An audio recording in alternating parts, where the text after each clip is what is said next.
Позвольте представить вашему вниманию господина Джорджа Шмида, директор регионального офиса CDC в Центральной Азии. Тема выступления – использование доказательного и экономического подходов в понятии решений в области общественного здравоохранения. Пожалуйста. Since my former colleague Hans has used a Russian version of presentation, we've just found one here for mine. Like the previous speakers, I'm delighted to be here this morning with you and with a very notable group of speakers, and I appreciate very much the chance to address you. My remarks today focus on the use of evidence and economics in public health decision-making in Central Asia, including Kazakhstan. Rather than talk about macroeconomics, I'm going to give you a personal microeconomics view based upon my 2 years here in Central Asia, from the view of what happens at the patient individual program level, as it's this level that I mostly work in and understand. So this is a view from the bottom up instead of from the top down. I want to highlight that what we need to improve our program effectiveness and efficiency is an emphasis on critical thinking. Rather than say that we can improve laboratory testing for this organism or that, or institute a surveillance program for this disease or that, if we improve critical thinking, we can improve everything. As the proverb goes, give a man a fish, he eats for a day. Teach him how to fish, and he eats forever. Many of you may not be familiar with CDC. Rather than focus on the health of individuals it focuses on the health of the population to create safer, healthier individuals. CDC was uniquely created to use epidemiology to improve public health.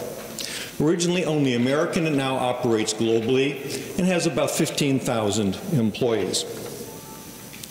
Whether based in offices or based in more exotic locations, the CDC workforce is a special value to the organization.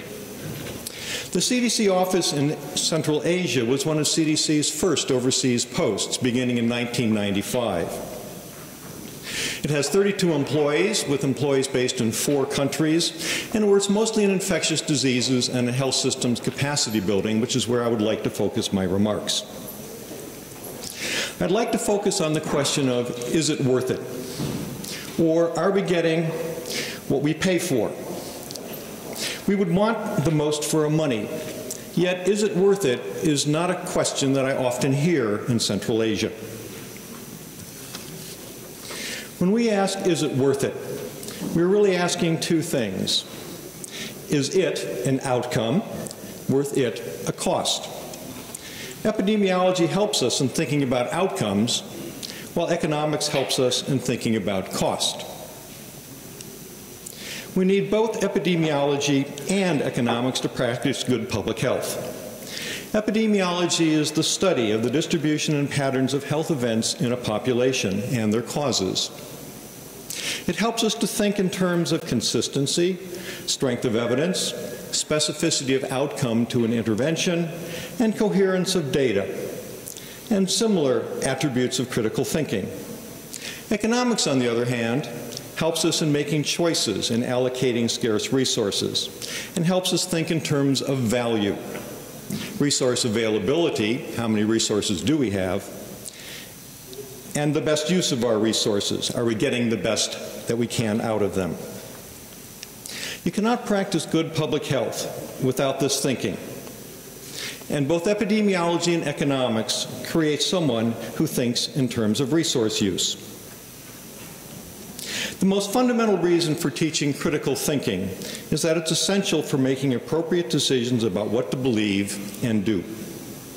Robert Ennis of the United States has spent decades thinking about critical thinking, and these 12 factors are relevant to us in healthcare in Central Asia as we seek evidence, how to judge its validity, and then use this evidence to create our own evidence and make good decisions. So quickly, if we read these 12 items, a critical thinker is someone who is open-minded and mindful of alternatives.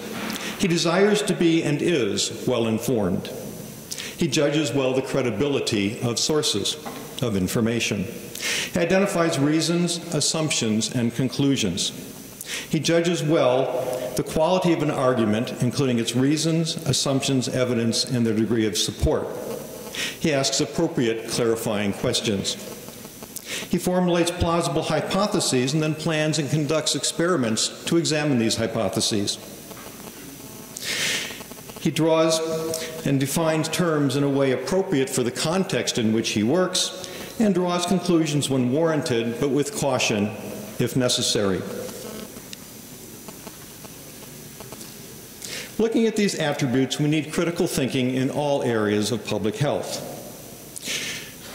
We have recently completed a review of scientific healthcare publications from Central Asia. We wanted to know how active Central Asia scientists are in healthcare-related science. We reviewed 30 months of publications using Medline, the most comprehensive global indexing service for health-related science. We found only 345 papers from Central Asia over this 30-month time period, of which 167, or slightly less than half, had a Central Asia first author, an average of only 6 articles a month from a population of 61 million individuals. We must do better. In addition, the publications by Central Asia scientists are not in epidemiology or in public health. If we look at the publications by foreign authors, we see that about 80% are in epidemiology and public health, and far fewer in the basic sciences. But if we look at articles published by Central Asia scientists, we see far fewer in the areas of epidemiology and public health, but many in the more basic sciences.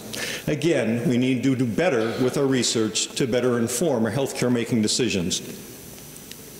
We also queried 85 individuals, mostly Kazakh, about the use of evidence-based medicine in the medical education and healthcare systems.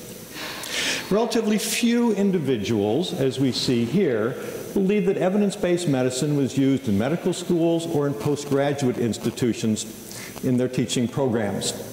And about the same proportion of individuals believe that English language sources were used for healthcare decision-making.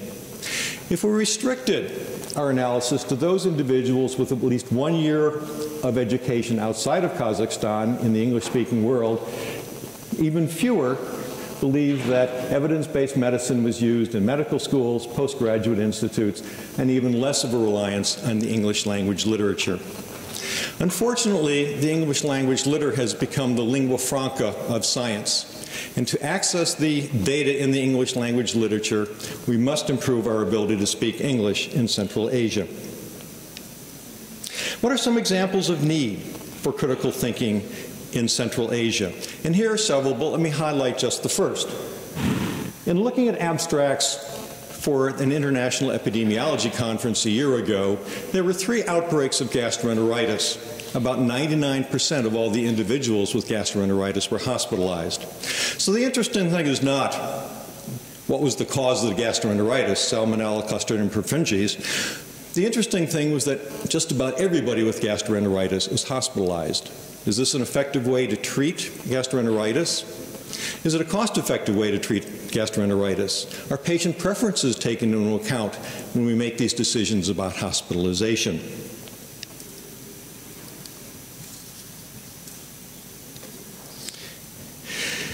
Here, to make better decisions at the bottom, where healthcare is delivered, we need more critical thinking, more asking, is it worth it? We also need more freedom to practice creative thinking, more questioning of the effectiveness of our programs. There must be reward for creative thinking. We need more reliance on the use of evidence for decision-making rather than individual opinion. And we need more consideration of resource use. Operations research is a term I rarely hear used in Central Asia, but it's one we should teach. Operations research is the field of medicine that seeks to improve program effectiveness and resource use. It's targeted at the bottom, physicians, nurses, technicians, and administrators who work at the interface between patients and the healthcare system. These people know the strengths and weaknesses of their program, and they know how to improve them if they have the opportunity. OR gives them the thinking and analytic tools to ask whether their programs are effective and whether they're cost effective, and to make suggestions on how to change them. Only by changing the way we think will we develop efficient healthcare services. Kazakhstan has a lot of talented people at the top, as do other Central Asia countries, doing healthcare reform in particular in macroeconomics in Kazakhstan.